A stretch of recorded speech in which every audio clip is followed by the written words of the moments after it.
So these are the list of things that I found out over the last few months that absolutely changed my perception of Elden Ring. There's some really cool tips in here, as well as some really awesome information that I didn't know, and I hope you guys don't know as well. So without further ado, we're going to blast through this list. Let me know things that you knew down in the comments. Also subscribe on your way out, and let's jump into it. So there are a ton of different weapons in Elden Ring with a ton of different movesets. However, thrusting swords and curved swords have the ability to do something that other weapons don't. If you are charging up a heavy charged R2 and then cancel it halfway through, you're going to perform what is called a feint attack. This allows you to do some very cool combos, as well as jump backwards and then jump back into the fray, and overall this is a really fun way to play, especially if things are getting a little stale for you. Lore-wise, there's a lot of things in Elden Ring that are completely unbelievable and crazy, but one of the craziest things is that Radahn has mastered gravity magic and continually uses it to ride his horse Leonard, so he can continue to be with him even after the Scarlet Rot has twisted his mind. You would think that Radahn would have better things to do with his time and magic, but his horse has to come with it at all costs. Now, going back to weapons, the Wakizashi and the pickaxe are the only two weapons in the game that can be power stanced with a different weapon type. What I mean by this is the Wakizashi can be dual wield power stanced with katanas if you hold it in your offhand, and you will still do a dual katana moveset, which is pretty awesome. However, the pickaxe can be dual wielded with a great axe, and you will get the great axe moveset,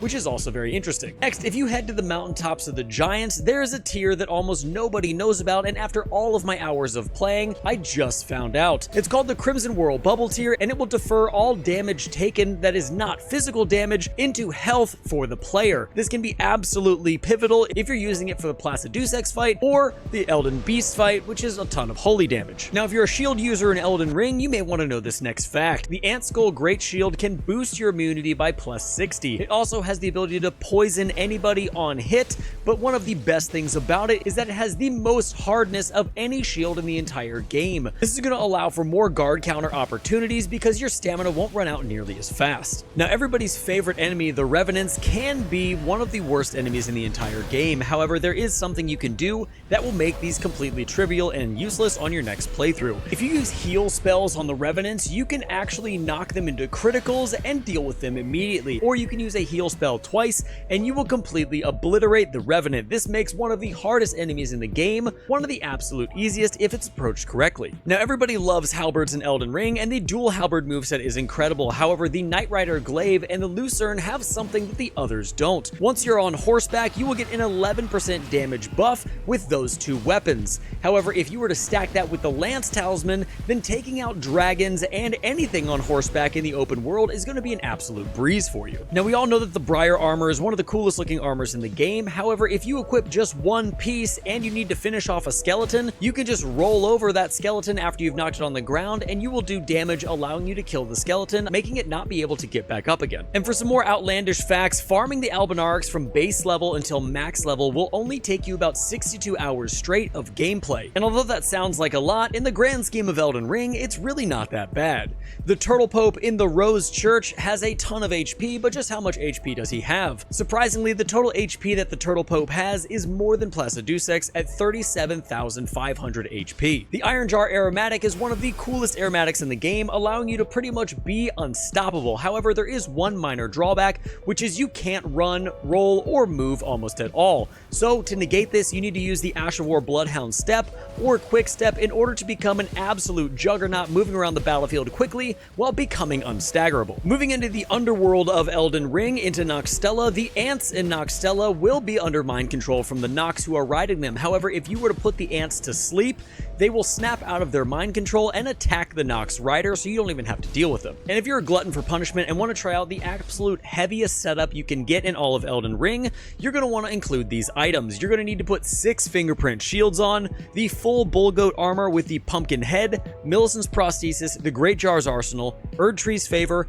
and the red feathered branch sword, which actually is going to get you up to 244 units of weight within Elden Ring. Speaking of weight, if you're going opposite and want to get high poise damage, you're going to need to stack a few items as well, and this is going to be the full bullgoat armor, the bullgoat's talisman, and the radiant Baldekin's blessing, making you an absolute poise monster. Now, when it comes to quality of life in Elden Ring, everyone loves a good flask and healing, but the best heal you can get in the entire game is going to be attained by stacking a plus 12 flask with the Crimson Seed Talisman, the Crimson Seed Scarab, and the Guardian Garb. This is going to allow you to get a 40% increase in your flask, allowing that flask to heal you for 1,176 HP. Now, speaking of quality of life, if you want to get the highest level possible with stacking every item that gives you levels, this is what you're going to want to wear. You're going to be achieving 159 levels when adding all these things together, so you're going to need to get the Godrick's Great Rune, the Oath of Vengeance Ash of War, any 2 Crystal Knot Tears, the Radagon's and Marika's Sword Seal,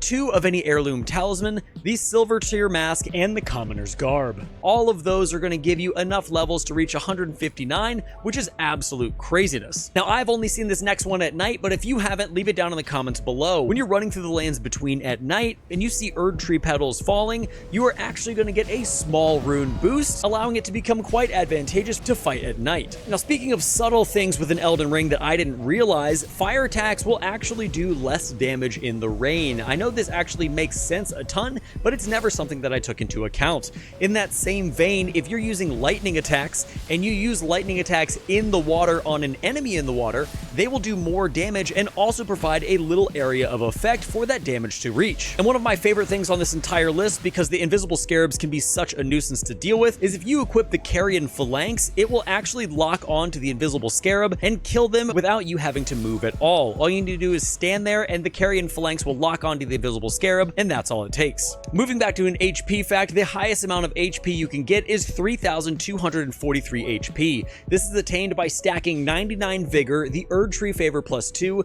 the Crimson Amber Medallion +2, the Crimson Spill Crystal Tear, and Morgoth's Great Rune. And lastly, the highest stamina damage that you can pull off with a singular attack in Elden Ring is 5,479 stamina damage. To do this, you need to stack these items: a +25 Giant's Crusher with a heavy affinity on it, Royal Knight's Resolve, the Hammer Talisman, Stormhawk Den for his buff, as well as the Stonebarb Cracked Tear. And that is going to be it for my list of kind of crazy things that I found out within Elden Ring, from the massive damage you can do to the really weird lore facts. But leave things down in the comments that I didn't mention, maybe things that you guys know or found out that were interesting to you.